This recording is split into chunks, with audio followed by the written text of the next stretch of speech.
feature here, a nice little fish pond. The fish is surprisingly massive. It's a huge goldfish. It's got some very large koi. I'm not sure if you're really getting a picture with all this reflection of how big these fish actually are, but they're really quite big. We'll just turn the fountain off for a second so we can see the fish a bit better. It's just lined with a bit of liner. And you know, if you got some universal rock edge rocks, you could cover up those edges really neatly. Oh, right, okay. Just, you know, I'm sure that's somewhere on your priority list. Well, wondering whether we need to build another one. Yeah, well, these fish would love a promotion, that's for sure. Yeah. So these fish used to live in a little pond that was here. Yeah, underneath the cascading waterfall. And then the fish got promoted from there into this one. It's just got a little biological filter here. Got a UV sterilizer on it.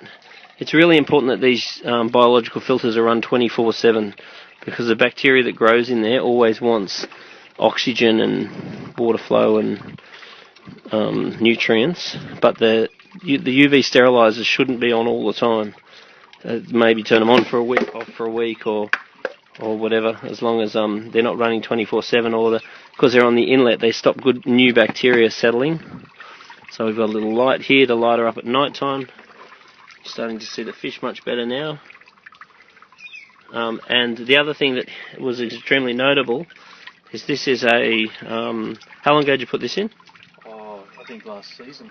So last season, Yeah, last December, January. the water cleanser was added, and apparently there was algae everywhere. Was it algae in the water, or was it just all over the place? In the water. We had strings of algae. So big strings of algae, and then since this water cleanser was added, it's pretty phenomenal actually. There's a very light bio cover of algae, which I would suggest is completely normal, ever since this thing has been added. These guys are loaded up anyway. Yeah, absolutely. If there's not too much though. So we're just coming out of summer, out of winter right now, and these fish have just not been active at all because it's been quite a cold winter, and they've all been hiding in this corner over here. And just in the last week the temperature's warmed up, and these guys have now got their appetite, and now they're very active. It's really important that you don't feed your fish when they're not looking hungry and using their energy.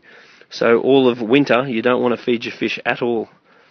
And then when it warms up, their metabolism speeds up, they start becoming a lot more active, and that's when they want to be fed. And even then you only need to feed them a couple of times a week. So you don't want to over-nutrient your fish. These fish here have come out of winter, and their body weight is perfect. They're not underweight at all. How often were they fed in the winter? Oh, they were not fed for 3-4 months. Yeah, so these fish have not been fed for several months. Only if anything live fell in. Yeah, that's right, just natural foods, and their body weight is absolutely perfect. So you do not want to feed outdoor fish in winter, you only want to feed them in summer. And so the way you see these fish are now, that's how your fish should be.